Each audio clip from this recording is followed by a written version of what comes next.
దర్శి పట్టణంలో నమ్మకముగా నాణ్యముగా అందమైన ఆభరణములను అందుబాటు ధరలతో సకాలంలో అందించి ఖాతాదారుల మన్ననలు పొందిన Amruthasai gold house and pawn broker. తాకట్టు వ్యాపారం, బంగారు ఆభరణములపై రుణ సౌకర్యం కలదు. ఇట్లు మీ దేవతి రామారావు, దేవతి ఈశ్వర్ సాయి.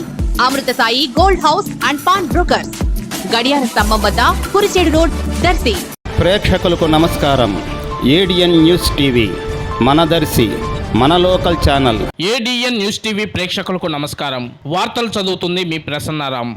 దర్శి నియోజకవర్గ ప్రజల కోసం ప్రజా సేవకురాలుగా నిరంతరం కృషి చేస్తానని టీడీపీ దర్శి నియోజకవర్గ ఇన్ఛార్జి డాక్టర్ గొట్టిపాటి లక్ష్మి అన్నారు. మండలంలోని 15వ వార్డు సాయినగర్ నందు సీసీ రోడ్డు శంకుస్థాపనలో గొట్టిపాటి లక్ష్మి పాల్గొని పనులను ప్రారంభించారు. ఈ సందర్భంగా డాక్టర్ గొట్టిపాటి లక్ష్మి మాట్లాడుతూ, కూటమి ప్రభుత్వంలో ప్రజలకు కనీస అవసరాలు తీర్చే లక్ష్యంగా 8 నెలల పాలనలో అనేక అభివృద్ధి సంక్షేమ కార్యక్రమాలను అమలు చేస్తూ కూటమి ప్రభుత్వం ప్రజా ప్రభుత్వంగా ముందుకు వెళ్తుందని వివరించారు. కూటమి ప్రభుత్వం అధికారంలోకి వచ్చిన కొద్ది నెలల్లోనే గుంతలు లేని రోడ్లకు శ్రీకారం చుట్టామని, గ్రామాలలో రోడ్లన్నీ డ్రైన్లన్నీ పూర్తి చేసుకునే కార్యక్రమానికి నాంది పలికామన్నారు. గ్రామాలలో కనీస మౌలిక సదుపాయాల కల్పనకు పనులు ప్రారంభించుకున్నామన్నారు. రోడ్లు, డ్రైన్లు, మంచినీటి వంటి మౌలిక సదుపాయాల కల్పనకు కూటమి ప్రభుత్వం పెద్దపీట వేస్తుందని ఈ సందర్భంగా ఆమె తెలియజేశారు. ఐటీ శాఖ మంత్రి నారా లోకేష్ నిరుద్యోగ యువతకు ఉపాధి కల్పించేందుకు మెగా డిఎస్సిని ప్రకటించడం నిరుద్యోగ యువతకు ఎంతో సంతోషకరమన్నారు. రైతులకు గిట్టుబాటు ధర కల్పించేందుకు కూటమి ప్రభుత్వం కృషి చేస్తుందన్నారు.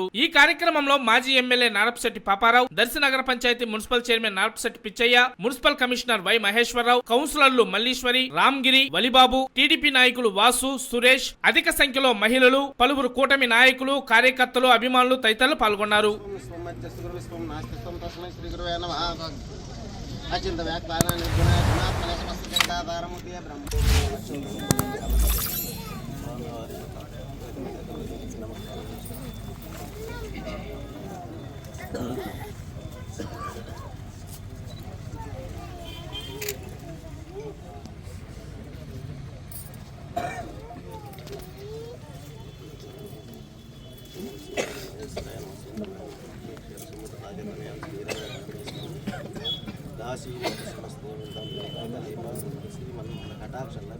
ఒకసారి చూడండి.